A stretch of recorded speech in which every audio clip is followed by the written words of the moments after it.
এক লোক স্বপ্নে দেখছে তাকে বাঘ দাঁড়াচ্ছে, বাঘের তাড়া খাইয়া দৌড়াতে দৌড়াতে সে গাছের মাথায় গিয়ে উঠেছে। গাছের মাথায় উঠে একটা ডাল ধরে ঝুলে পড়েছে। এমন সময় সে লক্ষ্য করলো বাঘটা এসে গাছের গোড়ায় দাঁড়ায় আছে। ডালটা যে নিচে ঝুলে পড়েছে তার নিচে দেখছে বিরাট কুয়া, সেই কুয়ার ভিতরে বড় এক অজগর হা করে আছে। এমন সময় কানে কুটকাট করে আওয়াজ আসে। কিসের আওয়াজ? তাকিয়ে দেখে যে ডালটা তার অবলম্বন, সেই ডালের গোড়ায় একটা সাদা ইঁদুর আর একটা কালো ইঁদুর ডালের গোড়াটা কেটে দিচ্ছে। কারণ বিপদটা খুব কম না বেশি? জনমের বিপদ না? গাছ ভাইয়া যদি নিচে নামে তো খাবে কিসে? বাঘে। আর ডাল ভাঙিয়ে যদি নিচে পড়ে খাবে কিসে? এমন সময় তার মাথায় ঠান্ডা কি জানি পড়ল। উপরের দিকে তাকাইছে। উপরে তাকালে সাধারণত মানুষের মুখ হা হয়ে যায়, আর যদি দাঁত না থাকে তাহলে জানলা খোলা গাড়ির মতো হয়ে যায়। উপরের দিকে তাকাইছে, মুখটা হা হয়ে গেছে। আর অমনি উপরে ছিল মধুর চাক, সেখান থেকে ফোটা ফোটা মধু পড়তেছিল, সে মধু চাটতেছে। এমন সময় তার ঘুম ভেঙে গেল।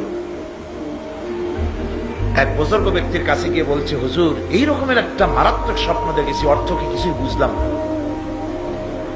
আল্লাহর বান্দা বুজুর্গ ব্যক্তি বলছেন, তুমি যে স্বপ্ন দেখেছো এটা তোমার একার স্বপ্ন নয়, আর এটা স্বপ্ন নয়, এটা হলো বাস্তব। তামাম পৃথিবীর সমস্ত মানুষের জন্য এইটাই হলো বাস্তবতা। তোমার পেছনে যে বাঘ দৌড়াচ্ছিল এটা বাঘ নয়, এটা হচ্ছে হযরতে আজরাইল আলাইহিস সালাম। প্রত্যেকটি মানুষের পেছনে ঘুরছে, সময় এলি তার জান কবজ হয়ে যাবে।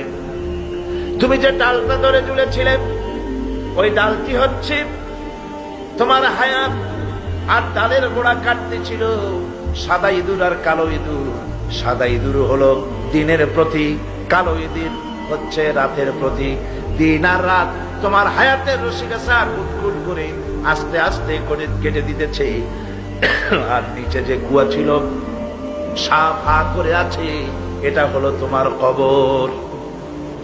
এর মধ্যে তুমি যে মাথার উপরে ঠান্ডা কি পড়লো, উপরে হা করলে মুখের ভিতরে মধু পড়লো, সেই মধু চাটতে চাটতে কবরের সাপের বিপদের কথা বলেছো, বাঘের বিপদের কথা বলেছো, ডাল ভেঙে পড়বে সে বিপদও বলেছো।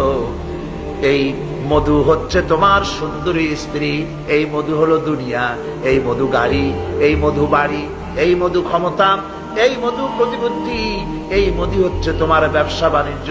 দুনিয়ার মোহে তোমাকে এত বড় বিপদ থেকে তোমাকে ভুলায় দিয়েছে মানুষ।